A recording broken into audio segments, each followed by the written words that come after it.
समझ सकता हूं आप सभी की हालत, मैं महसूस कर सकता हूं उस दर्द को, उस द्वंद को जो अंदर अंदर आपके चल रहा है। अगर आपका एग्जाम 24 घंटे बाद है लगभग, तो आप एक अजीब सी मनोदशा से गुजर रहे होंगे। आपको लग ही नहीं रहा होगा कि आप करें क्या, आपको समझ में ही नहीं आ रहा होगा कि आप सोएं कि जागें। आप जब सोने जाते होंगे तो लगता है यार सो रहे हैं, पढ़ लेते हैं। जब पढ़ने जाते होंगे यार अगर ज्यादा पढ़ लेंगे तो कहीं थक ना जाएं, ऐसा करते हैं, सो लेते हैं।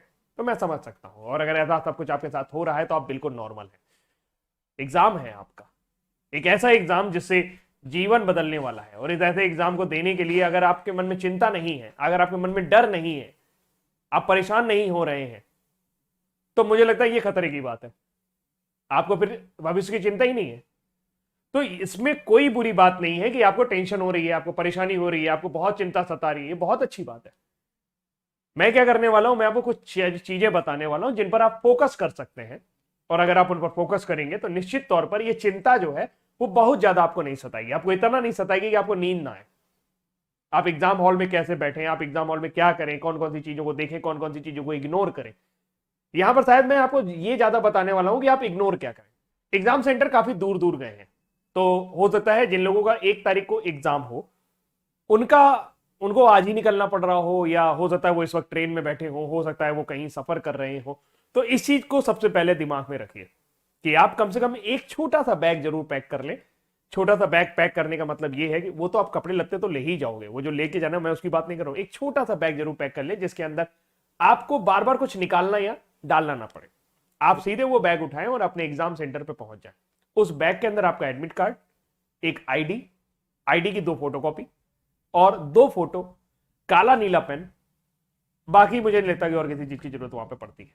तो ये सारी चीजें आप एक बैग के अंदर जरूर डाल लें कि एंड टाइम पर ऐसा ना हो। मैंने क्या देखा है कि सबसे बड़ी समस्या तब होती है जब एग्जाम सेंटर पे लड़के घुस रहे होते हैं और अरे एडमिट कार्ड कहां पड़ा, इधर बैग में हाथ डाल रहे हैं, उधर बैग में हाथ डाल रहे हैं, इधर बैग में हाथ डाल रहे हैं। ये स्थिति ना करें। फिलहाल आप समझदार हैं, आप ऐसा नहीं करेंगे, लेकिन फिर भी मैंने ऐसा होते देखा है।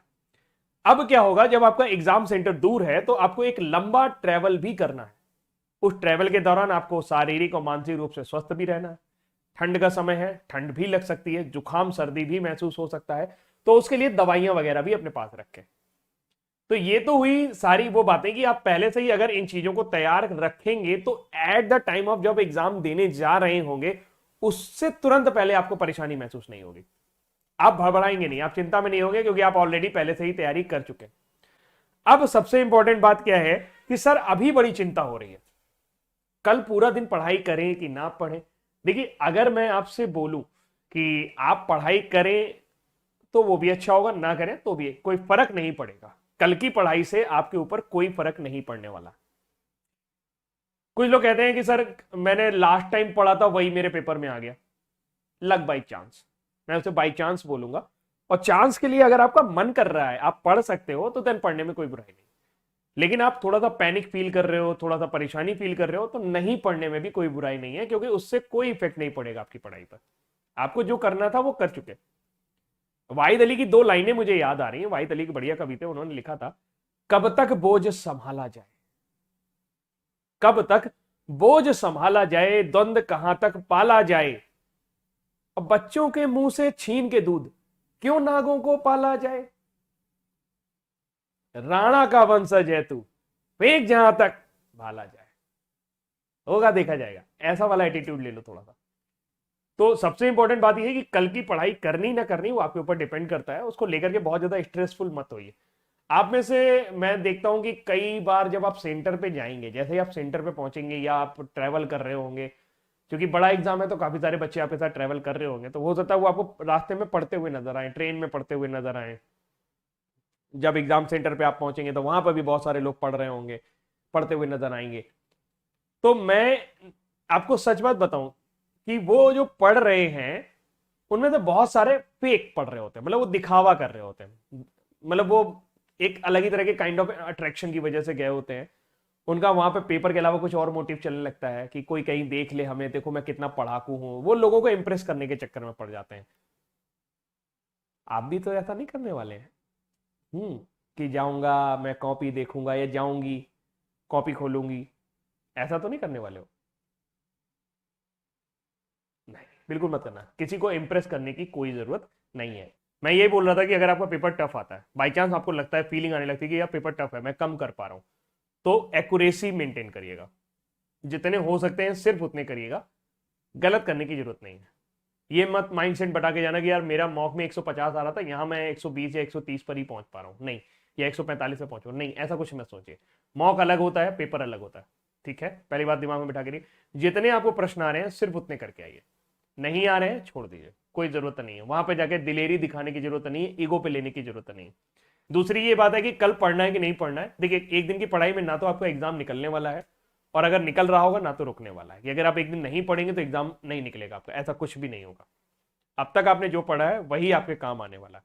इवन मैं तो ये कहूंगा कि लास्ट टाइम अगर आप स्टडी करेंगे तो हो सकता है कि आप कंफ्यूज हो जाए। जैसे मेरे साथ तो यही होता है कि अगर मैं लास्ट टाइम स्टडी कर रहा होता हूँ और फिर पेपर देने जाता हूँ, तो मुझे ऐसा लगता है कि यार ये क्वेश्चन मैंने कब पढ़ा था, ये मैंने वहां पढ़ा था कि यहाँ पढ़ा था, क्योंकि वो चीजें सही से दिमाग में बैठी नहीं होती हैं।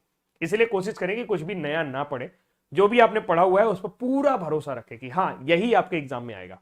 एग्जाम के हॉल में बैठने के बाद अगर बाई चांस ऐसा होता है कि आपको कोई प्रश्न, पहला प्रश्न नहीं आता, आप परेशान होंगे थोड़ा सा, आपको दूसरा भी नहीं आया कोई बात नहीं, तीसरा भी नहीं आया कोई बात नहीं, चौथा भी नहीं आया कोई बात नहीं। देखिए, ऐसा होगा ही नहीं कि आपको 25 में 25 प्रश्न किसी एक से ना आए, तो जहां से आए वहां से शुरू कर दीजिए। और नहीं, तुक्का बिल्कुल भी नहीं लगाना, प्री है, तुक्का लगाने में चक्कर में मैं नहीं चाहता कि आप गलत कर दे, बिल्कुल भी तुक्का मत लगाइएगा।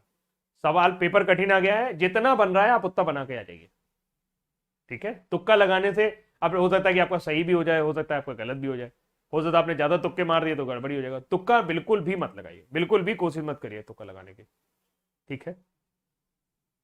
बाई चांस अगर मान लो आप ट्रेवल में हो, नींद नहीं आ रही है, तो कोई करंट अफेयर्स की मैगजीन ले जाना, उसको थोड़ा बहुत स्क्रॉल कर लेना, है ना, उसको थोड़ा सा पलट लेना, या मोबाइल है मोबाइल।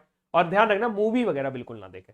टाइम पास के लिए लोग होते हैं ना कि अमेजन लगा लिया, मान मूवी देख रहे हैं, मूवी मत देखे, मूवी बहुत डिस्टर्बिंग होती है, डिस्टर्बिंग इन द सेंस कि वो 2-3 दिन तक आपके दिमाग में चलेगी। तो मूवी बिल्कुल भी ना देखे, कतई मत देखे मूवी। म्यूजिक सुनिए, उसमें कोई दिक्कत नहीं है, खाते पीते रहिए, है ना। हाँ जी, अरे नहीं, रोक के रखो, 1 घंटे के पेपर में तुमको टॉयलेट भी जाना है, कर के जाओ ना आराम से, पागल। वैकेंसी इस बार बहुत है, बहुत सुनहरा मौका है, गंवाइएगा नहीं, कहीं पर हड़बड़ी में मत पहुंचिएगा। एडमिट कार्ड और ये सारी चीजें बहुत व्यवस्थित लेकर के जाइएगा, कहीं पर बिल्कुल भी हड़बड़ी में मत पहुंचिएगा, ठीक है।